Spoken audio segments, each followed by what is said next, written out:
ঘোষণা করা হলো ওয়েস্ট ইন্ডিজের বিপক্ষে 3 ম্যাচ ওয়ানডে সিরিজের স্কোয়াড, যা দেখে চমকে যেতে পারেন টাইগার ক্রিকেট প্রেমীরা। যেখানে নাম নেই অধিনায়ক নাজমুল হোসেন শান্ত, তাওহিদ হৃদয় আর অভিজ্ঞ মুশফিকুর রহিমের।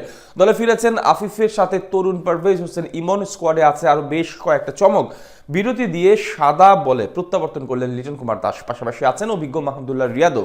সব মিলে কেমন হলো টাইগারদের ওয়ানডে স্কোয়াড, জানবো রিপোর্টে। টেস্টে নাজেহাল অবস্থা বাংলাদেশ ক্রিকেট দলের। ওয়েস্ট ইন্ডিজের বিপক্ষে প্রথম ম্যাচে অসহায় আত্মসমর্পণের পর দ্বিতীয়টায় অবস্থা আরো অবনতির দিকে। সাদা পোশাকে এমন ধবল দোলাইয়ের বদলা নিতে এবার ভিন্ন রকমের এক ওয়ানডে স্কোয়াড ঘোষণা করলো বিসিবির নির্বাচক প্যানেল। 3 ম্যাচ ওয়ানডে সিরিজের জন্য ঘোষিত স্কোয়াডে দেওয়া হয়েছে বেশ কয়েকটি চমক। একদিনের ম্যাচে সম্প্রতি পরিসংখ্যানের দিক থেকে ক্যারিবীয়দের তুলনায় অনেকটাই এগিয়ে টাইগার ক্রিকেট টিম। নিজেদের প্রিয় ফরম্যাটে বৈশ্বিক সবগুলো দলের কাছ থেকেই সমীহ আদায় করে নেওয়ার যোগ্যতা রাখে লাল সবুজের প্রতিনিধিরা। কিন্তু সময়টা খারাপ যাচ্ছে বলেই আছে অনেক শঙ্কার কথা। সবশেষ সিরিজেও জিততে পারেনি আফগানদের বিপক্ষে। তাই চ্যাম্পিয়ন্স ট্রফির আগে জয়ের ধারায় ফিরতে এই সিরিজটাই সবচেয়ে গুরুত্বপূর্ণ লিটন মিরাজদের জন্য। সেই বিবেচনা করে অনেকটা তারুণ্য নির্ভর দল গড়েছে নির্বাচকরা। পাশাপাশি করা হয়েছে একাধিক পরীক্ষা নিরীক্ষা। গুরুত্বপূর্ণ সিরিজের আগে টাইগারদের দলের সবচেয়ে বড় ধাক্কাটা হলো অধিনায়ক নাজমুল হোসেন শান্ত ও মুশফিকুর রহিমের না থাকা। গত সিরিজে দুজনেই পড়েছিলেন ইনজুরিতে,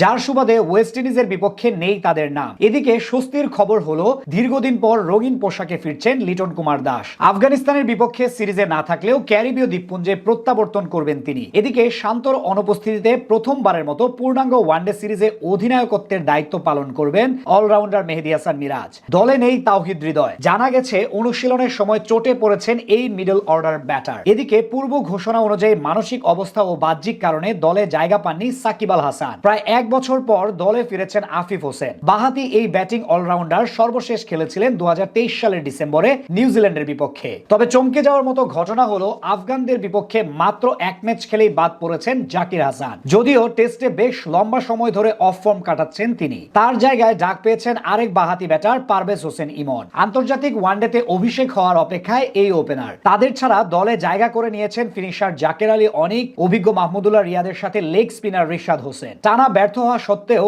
আরো একবার সুযোগ পেলেন তানজিদ তামিম। আর সাম্প্রতিক পারফরমেন্স বিবেচনায় নাম আছে সৌম্য সরকারের। সিরিজে টাইগারদের শক্তির জায়গা পেস ইউনিট। এখানে তাসকিন ও মুস্তাফিজের সাথে আছেন তরুণ নাহিদ রানা, শরীফুল ইসলাম, তানজিম হাসান সাকিব ও হাসান মাহমুদ। বলা চলে তারুণ্য ও অভিজ্ঞতার মিশ্রণে ভারসাম্যপূর্ণ দল গড়েছে নির্বাচকরা। আগামী 8 ডিসেম্বর প্রথম ওয়ানডে ম্যাচ দিয়ে শুরু হবে দুই দলের সাদা বলের লড়াই। একদিন বিরতি দিয়ে সিরিজের পরের ম্যাচ 10 ডিসেম্বর, সিরিজের শেষ ও তৃতীয় ম্যাচ 12 ডিসেম্বর। সবগুলো ম্যাচই অনুষ্ঠিত হবে সেন্ট কিটসের ওয়ার্নার পার্কে।